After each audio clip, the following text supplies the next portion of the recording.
అందరికీ కూడా శుభాభివందనాలు తెలియజేసుకుంటున్నామండి. అయితే చాలా మంది విచిత్రంగా అనిపించవచ్చు, ఇక్కడ ఏంటి ఇంతమంది వచ్చారు, ఈ రీతిగా పాటలు పాడుతున్నారు, పత్రికలు పంచుతున్నారు, ఏదో ఒక పండగలా ఊరేగింపులా చేస్తున్నారు అని చెప్పేసి చాలా మంది అనుకుంటారు. వీళ్ళకి డబ్బులు ఎక్కువైపోయి చేస్తున్నారు, మరికొంతమంది అనుకుంటారు వీళ్ళకి పని లేక చేస్తున్నారు. కాదండి, సజీవుడైన దేవుడు మా జీవితములలో చేసిన మేలులను బట్టి, ఆయన మా జీవితములలో నింపిన ఆనందమును బట్టి ఇక్కడికి ఈ విధముగా వచ్చి ఆయనకి సాక్ష్యము చెప్పుట కొరకై ఆయన సాక్షులుగా ఇక్కడ అనేక మంది నిలబడి ఉన్నామండి. ఇక్కడున్న ప్రతి ఒక్క జీవితంలో కూడా దేవుడు ఒక్కొక్క మేలు చేశాడు, ఒక్కొక్క కార్యము చేశాడు.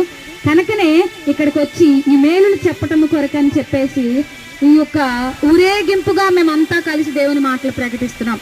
అయితే ఎందుకు చెప్పాలి అనేసి అంటే, మనకి లోకంలో ఎవరైనా ఒక మనిషి సహాయం చేస్తే మనం ఏమంటామంటే, నా కష్ట సమయంలో ఆ మనిషి కనుక వచ్చి సహాయం చేయకపోయినట్లయితే నా పరిస్థితి ఎలా ఉండేదో, దేవుళ్ళలాగా వచ్చి నాకు సహాయం చేశాడు అని చెప్తామండి. మరి ఒక మనిషి సహాయం చేస్తేనే దేవుళ్ళా నీవు వచ్చి నాకు సహాయం చేసావని మనం చెప్తాము కదా. మరి దేవాతి దేవుడే మన కొరకు వచ్చి సహాయం చేసినట్లయితే అది ఖచ్చితంగా చెప్పాలి కదండి. మరి ఆ ఒక్క ప్రేమని మహాదేవుడు మా పట్ల చూపిన కృపని చెప్పడానికే మేము ఇక్కడికి వచ్చామండి. ఈ ఒక్క ప్రాంతంలో ఈ మాటలు ప్రకటించడానికి దేవుడు ఎంతో ఇష్టపడుతున్నాడు, ఈ ప్రాంతాన్ని ఎంతో ప్రేమిస్తున్నాడు.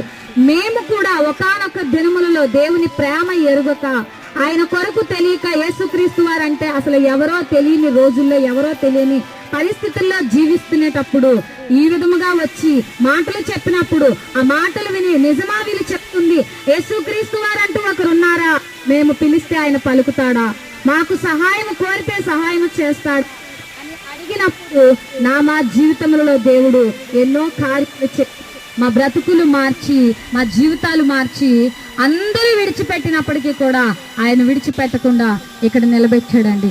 నా జీవితంలో దేవుడు అనేకమైన కార్యములు చేశాడు, అనేక మేలులు చేశాడు. నా బిడ్డ చనిపోయిన పరిస్థితుల్లో నా బిడ్డను బ్రతికించాడు దేవుడు. నేను చనిపోయిన పరిస్థితుల్లో నన్ను బ్రతికించాడు దేవుడు.